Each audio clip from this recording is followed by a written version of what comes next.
Hello, everyone. Welcome back to the Freedback Friday edition of the Rundown. We have with us our guest host. Let's go ahead and get him on right now and make sure that we have his audio this time. Yehuda, are you there? I am here. Can you hear me now? Oh yes, we can hear you. You can be heard by the audience. Thank you so very much, and everyone out there. We very much appreciate you. For those of you who didn't see the first attempt at today's show, I'm Craig DeLuz. I will be hosting today, coming at you from the left coast. But as you know, I do not do this program by myself. No, he does not. My name is Mike Piwowarski. I am today's co-host, coming to you from the East Coast. I'll be in the number 2 position. All right, and our guest host, our special guest host in our is this a three-way or a threesome? Depends on how much alcohol you've had. Okay. Anyway, we have with us a trainer, author, commentator, writer, author. I mean, you just name it. Yehuda Reamer is the man when it comes to stuff. And he's also known. Matter of fact, I will let you share with the audience, for those of you who do not know you, your I don't know if it would be your moniker or your nickname. So I guess you can call it a moniker, right? But it's really my brand. It's the Pew Pew Jew. I write children's books on firearms safety, firearms education, history of the Second Amendment, and I have an entire brand called the Pew Pew Jew, which is kind of think grunt style, but for Jews. It's a place that Jews can call their own, a lifestyle brand, patriotic apparel that have a Second Amendment Jewish twist to a lot of it. Dude, that is phenomenal. That is just so impressed. So what now? Just tell me real quick. What got you into writing children's books? Oh God, had to shut my parents up. Basically what happened was when my parents found out that I owned a gun. I was married, 2 kids. I didn't live in the house anymore, obviously, and I was on my own with my wife. And I happened to go back to my parents' house for dinner one night, and my younger brother was like, "Hey man, when are we gonna go shoot your Glock?" And my parents had like a full-on Chernobyl nuclear meltdown, and I decided the best way to shut my parents up, because they wouldn't talk to me for weeks, was educate. And I'm like, if I'm going to have guns in the home, I need to educate my children. I went to the NRA's website. I found the Eddie Eagle program, but unfortunately, let me rephrase. As great as the Eddie Eagle program is, all it does is talk about what to do if you find a gun somewhere it's not supposed to be. And there is so much more to firearms safety and firearms education. So I went to the next best place for research. I went to Amazon, and I was genuinely shocked to find that there was no books specifically written for children on gun safety. So I'd always been a very I always really enjoyed creative writing, so I set out to write my first book, right somewhere over that side. I don't even know where this is. Right there, safety on. So I wrote my first book, and God, the rest is kind of history. Phenomenal. That sounds cool. That sounds cool. Well, so you know, kind of the makeup of the program, but pretty much what we do is we got a list of stories. They're all kind of right there, and then we just kind of go through them and talk about what our particular perspectives are. And coming from a free state, we're assuming you and Mike are probably used to like freedom and liberty and stuff like that. Me being in a communist socialist state. My take sometimes is a little bit different in that I'm constantly trying to fight to obtain that freedom and liberty Right. that you guys enjoy. So, anyway, it always makes for a good discussion. Hey, Craig, before we jump into the stories, can I give you a quick Yehuda story? Yes, please give me a quick Yehuda story. I think it was, I don't remember, what is it, 7 years ago now, the first time we were speaking at the Gun Rights Policy Conference. No, We man, were I've only been in the industry for 4 years. This was January 20. This was September 2017. Okay, so 17. Okay, so 4 years ago, I'm sitting at I'm on the panel we're doing new age media or dealing with media, something like that. I forget what the topic was exactly. And Yehuda is speaking. I think he was speaking before me on the panel, and he went up and he told the story. Listen, but I got the it was the 6-7 minute version is what he told up on stage, and it was so fascinating that while he's there, Safety On he had just written, and it had just been published with the first one. I'm sitting there on Amazon, and I ordered a pair of books, and had them to be delivered overnight while he's on stage. And then he comes off, he sits next to me, I said, good job, hey, by the way, I just bought 2 of your books. And he kind of laughed. And then I went up on stage, did mine, and came back, and he's like, you did just buy 2 of my books. It's like, yeah, I told you. I told you. I mean, come on. In my defense, you have to understand, right? Like, my first book came out January of 2017. So it only came out 9 months before. My first real event that I went to was NRA show in Atlanta, which was in April, and I'll never forget, sitting in the media room. I mean, don't ask how I got a media badge, being in the industry for like 3 months and coming off 1 book, but I got a media badge. I'm sitting there, and I literally know 0 people in the entire firearms industry. I mean, right. No one. But then, I mean, this is funny, when I spoke at GRPC. So I tried getting Alan Gottlieb's endorsement on the book. I sent him a copy, and this was at the USCCA Expo in April. Right. I went there, and he was there, and I'm like, oh, kind of fanboying out. It's freaking Alan Gottlieb. And I walk up to him, and hey, can I get your endorsement? He's like, yeah, absolutely. He goes, would you want to speak at the GRPC? And I'm like, sure, what's the GRPC? Now, you have to understand, right? I haven't publicly spoken, like at that point, in 20 years since my bar mitzvah. Right.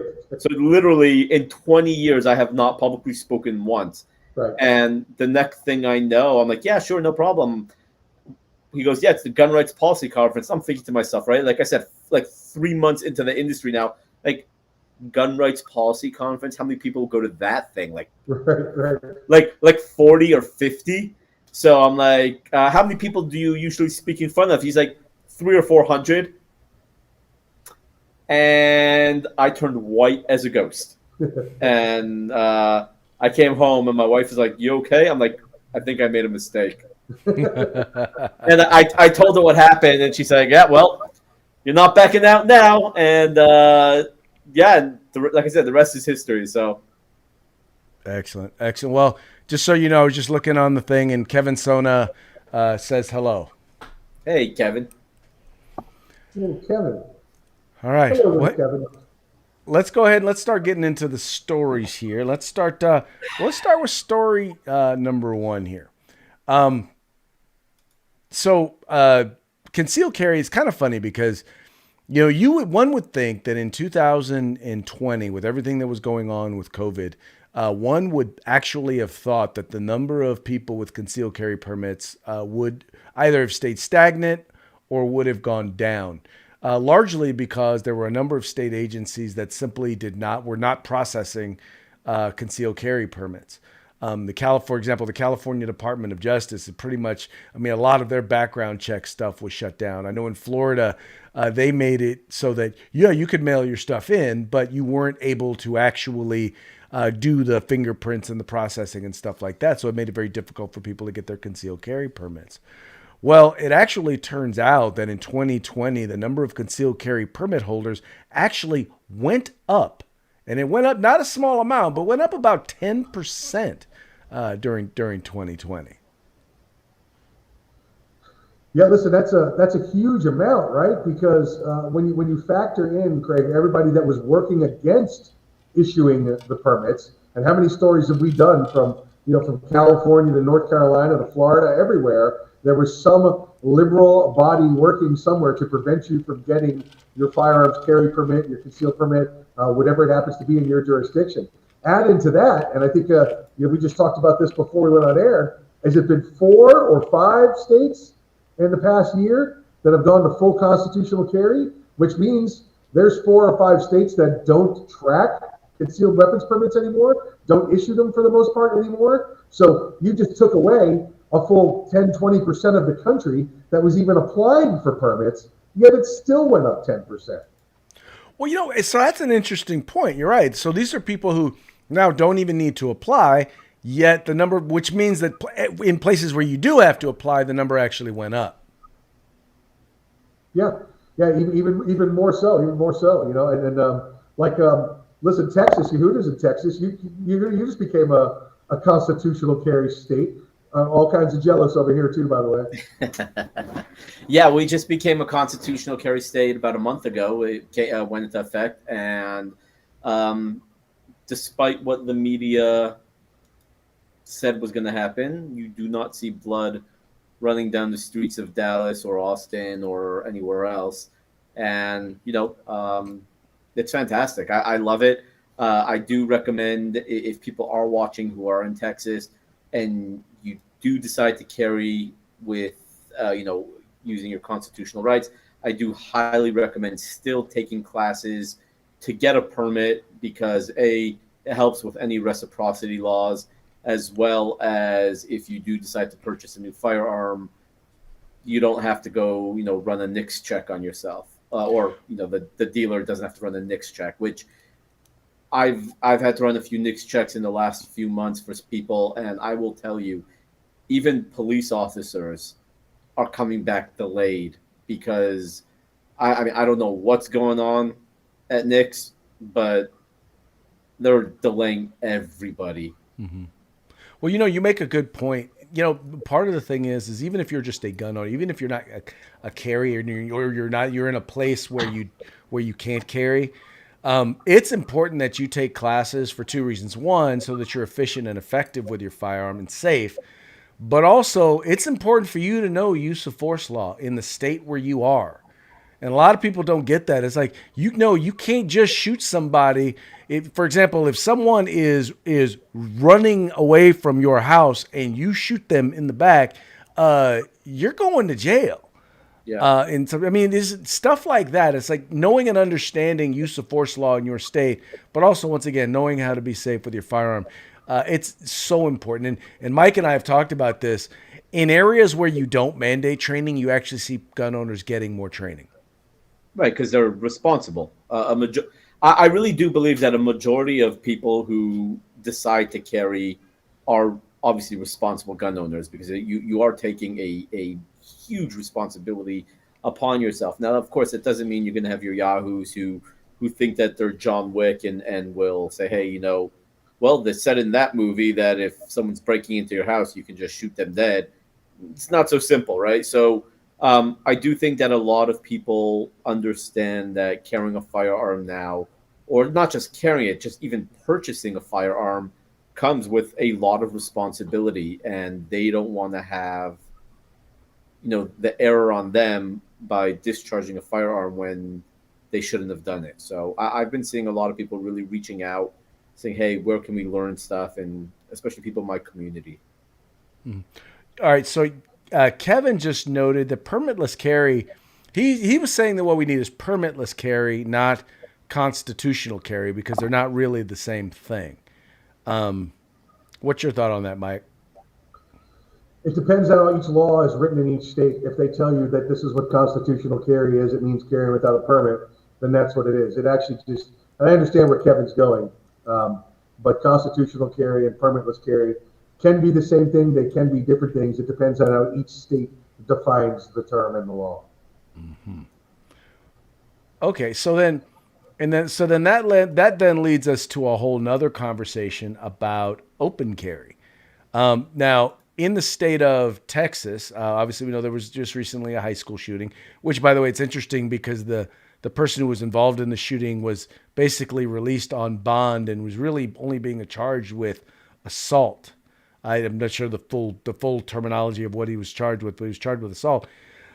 But they're actually blaming open carry in Texas for this high school shooting. Now, correct me if I'm wrong, but open carry only starts and is only available in Texas if you're 21 and over, right?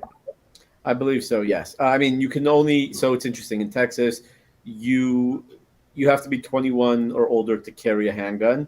And unlike other states, in Texas, once you are allowed to carry a handgun, you are allowed to carry open or concealed. Our license, hypothetically, if you actually have a license, it's a license to carry, and that gives you the option to carry open or concealed. You can choose however you want to carry. Um, Also, to my knowledge, I do believe you have to be 18 or older to have a rifle. So you can, if you're 18 or older, you can open carry a rifle. You can't conceal carry a rifle, I believe, but you can, go anywhere you want with a AR-15 or AK, whatever you want. Now you don't see that because people aren't stupid. But hey, if you want to do it, it's your right to do it. Go ahead.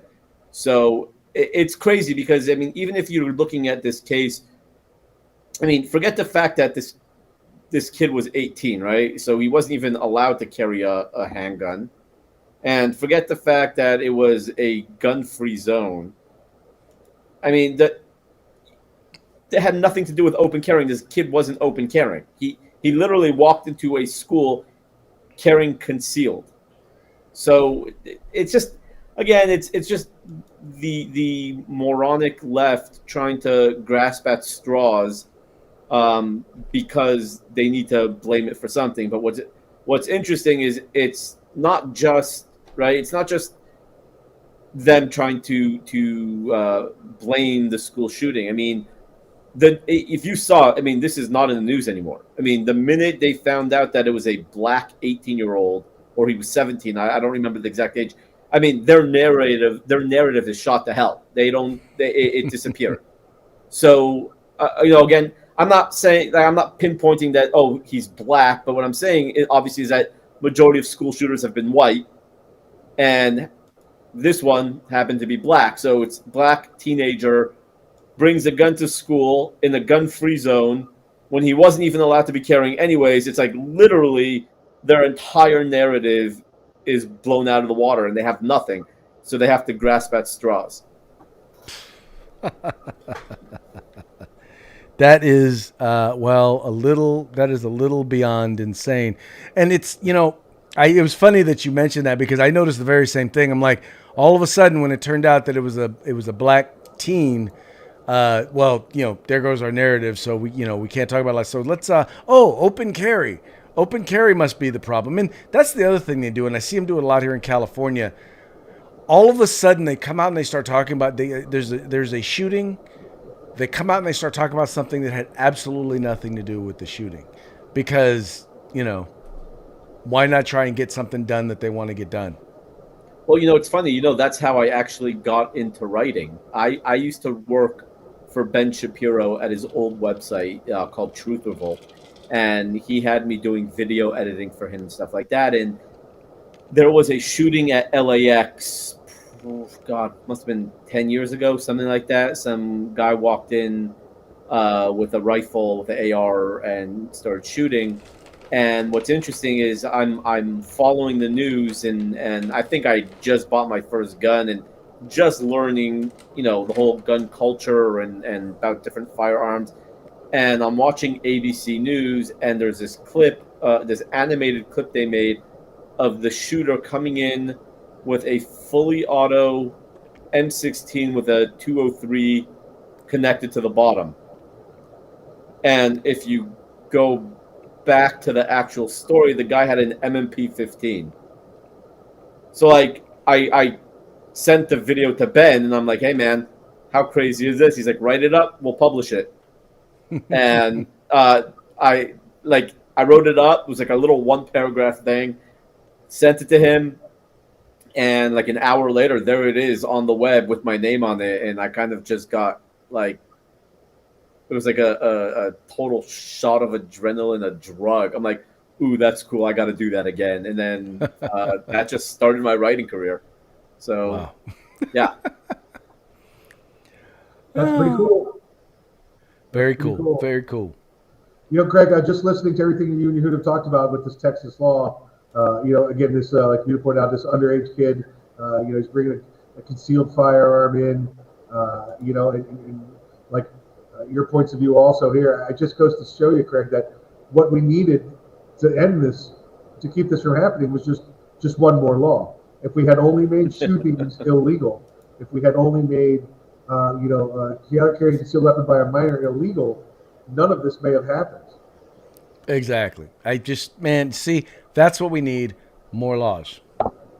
Just one more law would have Just stopped one it more. all, right? Just one more, baby. Just one more law. All right, coming back out here to California. Not seen these magic signs? Well, I mean, clearly they did not. Clearly he did not signs? see. Which, by the way, maybe he saw it and couldn't read it, which shows the quality of Texas schools. Maybe, I don't know. Texas public schools, maybe, I don't know. Maybe what it was, I know what it was. Obviously, they forgot to put the magic incantation on the sign. Oh, yeah, they did. No, I think it was a picture of a Beretta, and he brought a Glock. See, details. Details matter. Details matter. For the record, I have no idea what kind of gun he had. All right, back to in California. So we have a sheriff out here, the sheriff of Los Angeles, of all places, has decided that he is not going to enforce the LA County vaccine mandate when it comes to his employees. And his statement, quite frankly, was just basically this. Look, we're already dealing with a crime wave. I mean, all crime is up, including murder in the county of Los Angeles. And you want me to now, by the way, we already have they already have sheriffs who are quitting right and left because between the state legislature and the county of Los Angeles, they keep doing stuff that basically is encouraging people to hate cops and making it harder to be a cop. And at the same time, the ones who are there, the ones who are still interested in being cops, you're telling me that if they refuse to get the vaccine, I'm supposed to lay them off?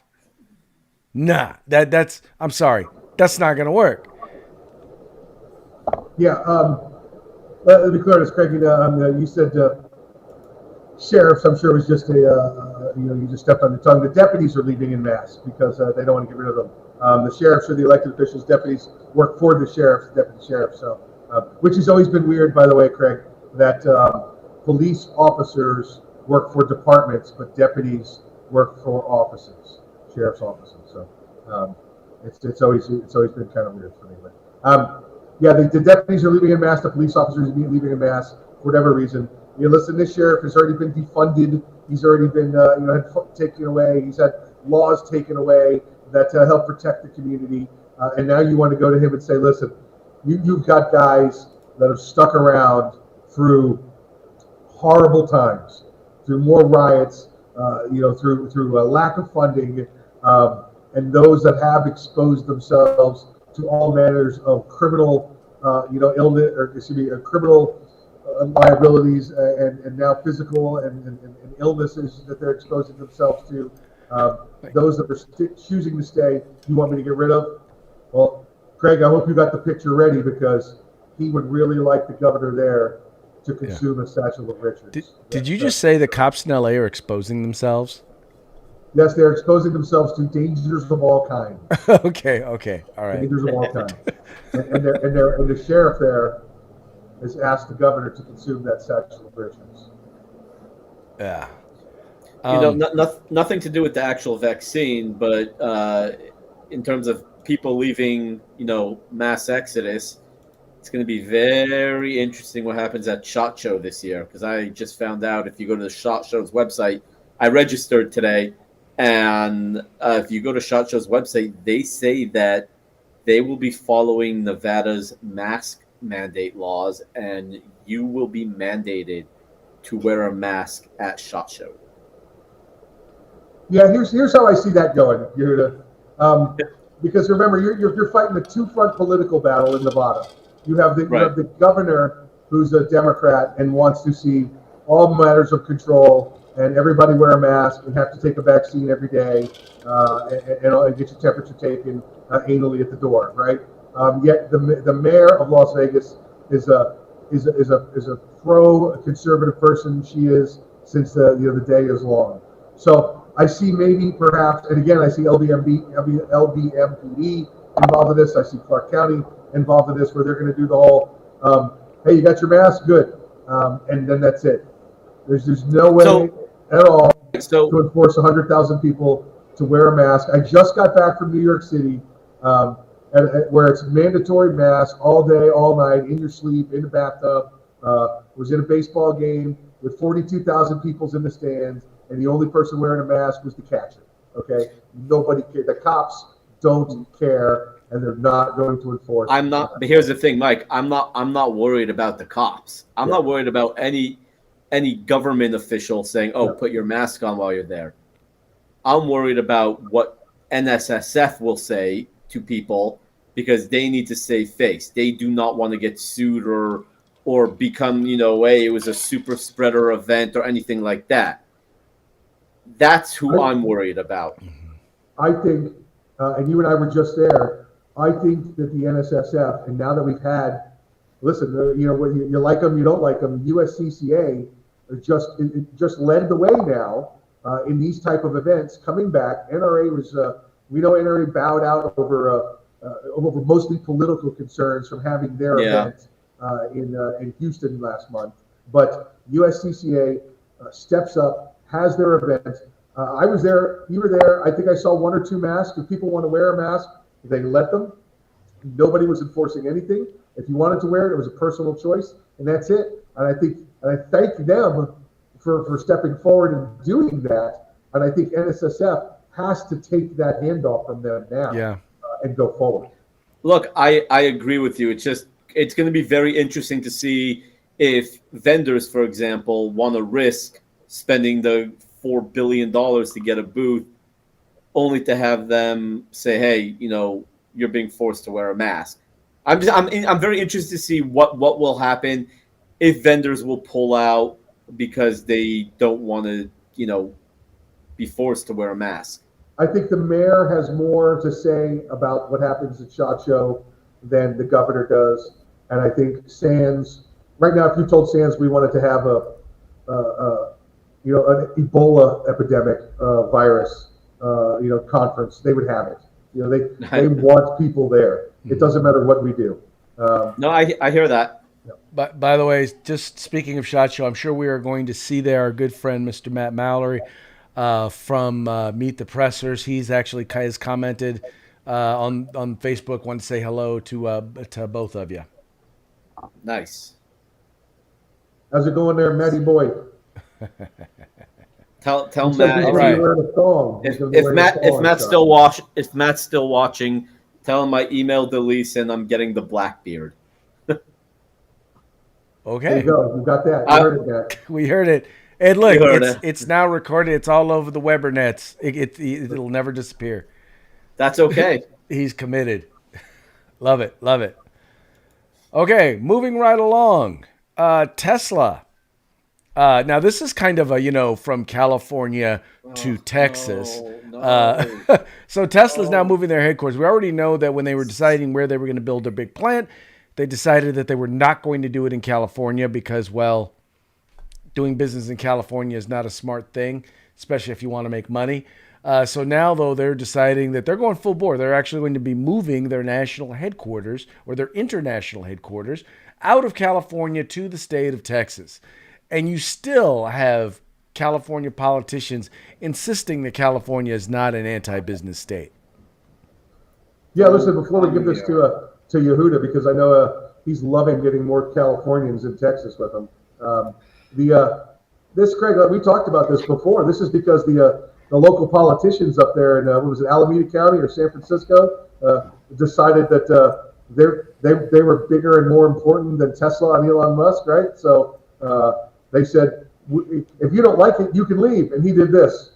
Well, bye. just left. Liberals don't like him anyway because, first of all, he won't unionize his plant. I mean, Biden just had a big electric car summit, right, at the White House. Did not invite Elon Musk. Yeah. Didn't even talk about Tesla, right? Even though something like 60 to 80% of all the electric cars that are sold are Teslas. Yep. I do know this, Craig, that the move is currently ongoing.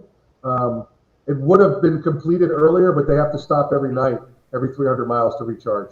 So Well, I thought it was funny because you have the governor of California, Gavin Newsom, saying, "Well, we're leaders in business, and for example, we protect a woman's right to choose." And evidently, they're not planning on doing any abortions at Tesla, so they decided that Texas is a safe place for them to be. Yehuda, what would you like to tell the great people of Tesla and of California that are coming to Texas? What should they know ahead of time? Go somewhere else. It's hot. Don't come here. The mosquitoes are bigger. Everything's scarier. Oh God! Just don't come. Look, I'm from California originally. I moved here 7 years ago, but I just don't want to see all these Californians come into Texas. I'll tell you, when I'm driving on the highway here or driving on the street and I see someone with a California license plate, if my family's not in the car, I'm yelling at the top of my lungs, "Go the F back to California. We don't want your kind here." And I don't stop. We're already turning purple as it is. We don't need more of you. Stay. We don't want none of your kind here. Yeah, right. Be careful who you say that to. Yeah. Obviously, I'm talking. Yeah. I'm talking to Robert Downey Jr. No, but you mean you people, exactly. Such a great movie. But no, it's just it's what we're literally turning purple, and Greg Abbott, who I pray to God is voted out of office.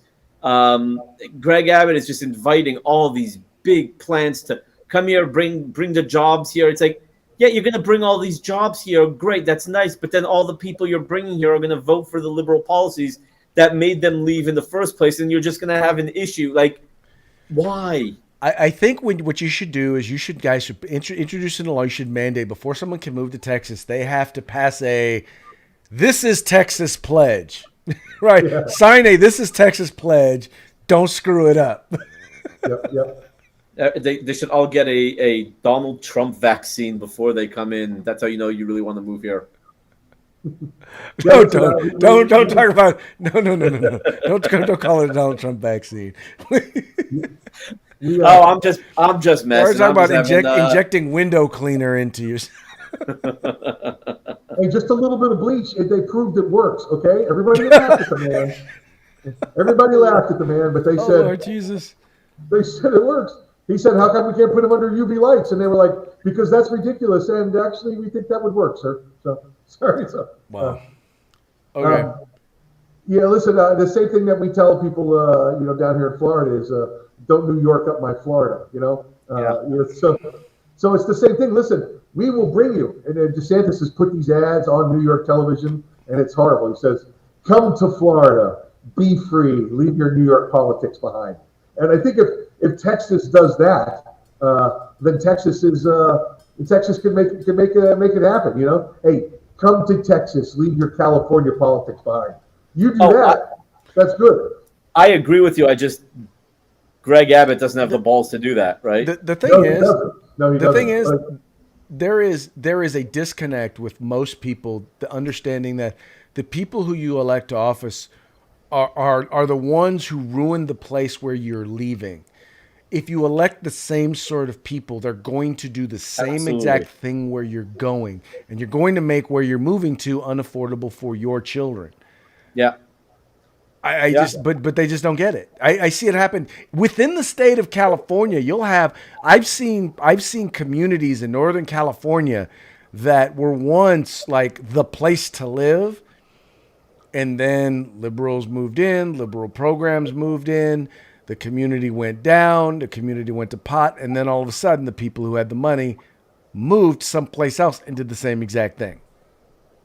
Yeah, like I said, I want to stop seeing, if you're going to move here, see, the difference is, right? Like conservatives will move to a place and they're like, oh, we're moving there because it's a conservative place. Liberals will move somewhere and be like, oh, it's a conservative place. Let's move there and make it liberal, right? And that's why they're winning every front, because you have people willing to make serious sacrifices. So I'm just like, We need to get rid of Greg Abbott. We've got two really solid contenders here. Greg Abbott's never been primaried, so it's going to be very interesting to see in the next, few months whether or not He's doing his Alan. best impression of a Republican. Yeah. It's funny. People in Texas get so mad at me when I say like we need to get rid of Greg Abbott. They're like, why? Look, he's so conservative. I'm like, first off, he's been in office for 6 years. The only reason why you see a conservative streak right now is because in March at CPAC he came like nearly dead last in possible 2024 contenders. Right? I think he got like 0.02% of the vote, and the next day, literally the next day, that's when he's like, oh, in a week from now, we are lifting the mask mandates. No more masks for Texans. And everyone's like, yeah, a little too late for that, buddy. You're the one that destroyed Texas. Like, and then they're like, oh, but you tried getting constitutional carry. He signed it into law. I'm like, yeah, he could have done that the last 6 years, but he didn't work with anybody. He's a joke. He's a joke. It took him potentially losing his job for him to actually do his job. Not just his job, even his political future, right? Like a possible 2024 contender, and he's getting 0.02% of the vote, or something, like I said, something along those lines. And all of a sudden, you have Alan West and Don Huffines, who are both ridiculously conservative, saying, "Yeah, we're primarying him," and it's that simple.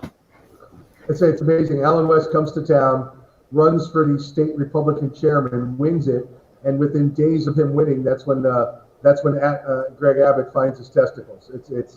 It's hilarious. And now that Alan West is resigned from that position so he can run, he's an active candidate for the governor of the state of Texas. You're seeing more out of Abbott than you ever did before. So I think it's a benefit for you, Yehuda, both ways, because Abbott's going to pretend to be a good governor for the next year, right up until the time that probably Alan West wins it away from him. Look, it would be nice. It definitely would be nice. I want to be able to wake up every morning and have a governor who, I mean, I'm sure we all would, right? I mean, God, you have DeSantis, so at least you have him. But I'm saying, like, I want to be able to wake up in the morning and realize, like, hey, I know that my rights are not going to be sold out. Yeah.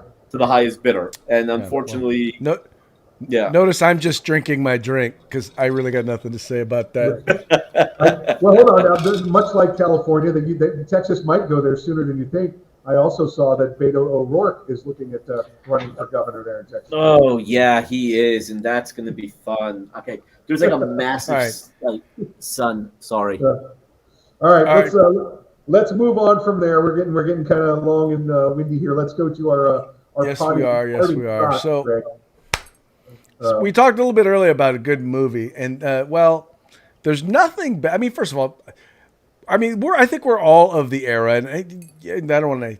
Yehuda, how old are you? 37. 37. Okay, so maybe you're not. You didn't grow up in the Star Trek era with Captain Kirk. But for those of you who do not know, Star Trek used to be the bomb. It really was. Captain Kirk was the man. Star Trek still is the bomb. Captain Kirk still is the man. Right. Especially because, he is headed back to space. Yes. He will be taking on the Wrath of Khan. He's going up on the Blue Origin with Elon Musk's crew next week. Actually, so Captain Kirk is actually going to space, and I saw this, and it's got Khan going, Kirk, my old friend. Yeah, I'll tell you right now, Elon Musk, right? Because by the way, when he does it, he will have been the oldest person to go into space, and so Elon Musk now is on the phone. I'm sure he's calling up Betty White. Listen, now that Kirk's going to space, listen, this could be, I think it's the 14th. This is going to be a very big deal. I mean, Craig, one of two things is going to happen. The aliens, if they exist, and they see Captain Kirk in space, they're all going to try for him. They're going to try to take him out so they can all be the chief of the Federation, right? Or when they see Kirk in space, all of their invasion plans are going to go to waste. So this is one way or the other. This is going to be a monumental event. If nothing happens, we know it's because any other living thing in the universe saw him and got afraid and left. So. Didn't want to mess with Captain Kirk. All I You will can't tell mess with you, Captain Kirk. You can't mess with Captain Kirk. all Listen, I will tell you, if he does not bring like a 1/18th scale size USS Enterprise with him in space, it will be absolutely a worthless trip. listen, Exactly. Completely not agree. only do I Completely think agree. he's going to take a model of the Enterprise up to space with him, I'm pretty sure he's going to bring back a Green Orion girl. Green Orion girl. All right. We're coming up to the end of the program. It's time for us to pick a winner for today. I'm looking through the comments, and I hate to say it, and I love my good boy Kevin, but I gotta say that I think Matt is going to win the prize for comment of the day. I believe it's our good friend Matthew O'Mallory. Is that his name? Matthew O'Mallory. Oh, yeah. Hello, Matthew. Matthew O'Mallory. Excellent. So, Matt, you know how to contact us to collect your winnings. Yeah, this could be a twofer right here because this is an 80%er. I'm not sure these are legal in the state of New York where Matt is, so we might just be sending it to Yehuda instead. Oh, Cool. oops. I will definitely take it because I have plans. He has plans. Hey, Yehuda, before we let you go, can you do us a favor and let folks know how they can reach you, follow you, and the work that you're doing? Yeah, absolutely. If you want to follow me across all social media platforms, just find at the Pew Pew Jew. I'm on Twitter. I'm on. I do a lot of Instagram. I'm on Facebook. If you're gonna hit me up on Facebook, do my public page, not my personal page. If I don't know you, probably means I don't. There's a possibility I don't like you, so I will not accept your friend request. But yeah, I'm across all social media platforms as the Pew Pew Jew. And if you want to buy signed copies of my books or just see some great swag, like I said, hoodies, T-shirts, mugs, hats, stuff like that, you can go to thepewpewjew.com. Excellent, sir. Thank you so very much. Really appreciate you coming on the program. Hope you'll come on again with us. Yehuda, Yeah, no, absolutely. Whose shirt are you wearing now? My shirt. That's how There you we go. brand, baby. That's how you brand. Yeah, right. You were there. Time to refresh. Nice. All right, folks. Well, hey, that's going to be it for this episode of The Rundown. We very much appreciate you guys liking and sharing. We appreciate you tuning in. But remember, like, share, subscribe, and encourage your friends to do the same. Like, share, subscribe. Like, share, subscribe. Make sure you watch that playoff baseball.